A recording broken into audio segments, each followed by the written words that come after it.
Bonjour à tous, bienvenue pour ce petit tuto concernant le PVP. Pour les nouveaux qui veulent se lancer dedans, vous allez apprendre plein de petites astuces et pour les plus expérimentés, vous allez peut-être enfin savoir la portée précise des tourelles. Même moi je ne le savais pas après 6000 heures de jeu et c'est en faisant des tests pour le tuto que je les ai trouvés. Juste avant que ça commence, si vous cherchez un serveur PVP sur PC, sur Steam plus précisément, la saison 2 de Whack Evolved commence le 2 septembre. Les liens en description. Pour la première astuce, on commence par le personnage. Vous devriez faire en PVP un personnage féminin, vous êtes beaucoup plus petit, avec tout le minimum. Et bien sûr, on n'oublie pas de monter la taille des mains et des bras. Comme ça, quand vous tenez une arme, vous allez tanker les balles avec votre gantelet, tout simplement, et vous allez éviter de prendre des balles dans le torse. Deuxième astuce, pour cela, on ouvre notre inventaire. Pour savoir si votre dino en cryo a une selle ou pas, vous pouvez le voir en fonction du poids. Vous voyez que celui-là a 20 de poids, ce qui correspond au poids d'une selle, et celui-là n'en a pas.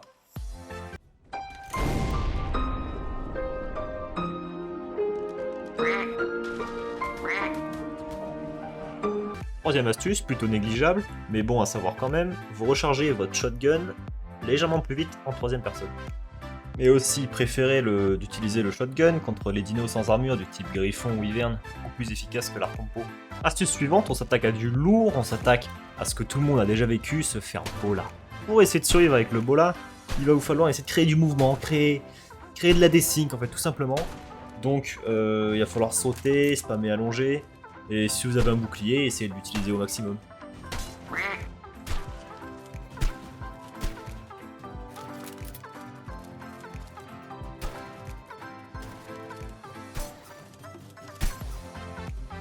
Maintenant, on change de point de vue, c'est nous l'attaquant.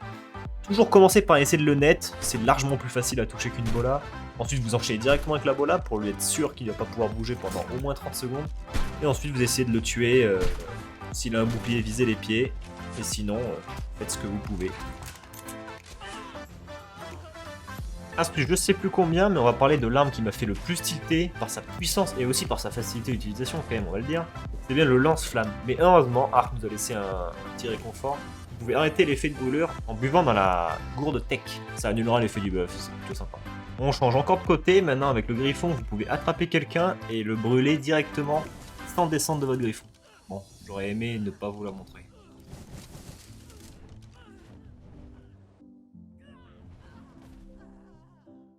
Si vous êtes en train de tanker une base et que vous voulez pas vous faire net, connectez d'abord votre Stegosaur et il ne pourra pas recevoir de net pendant les 40 prochaines secondes.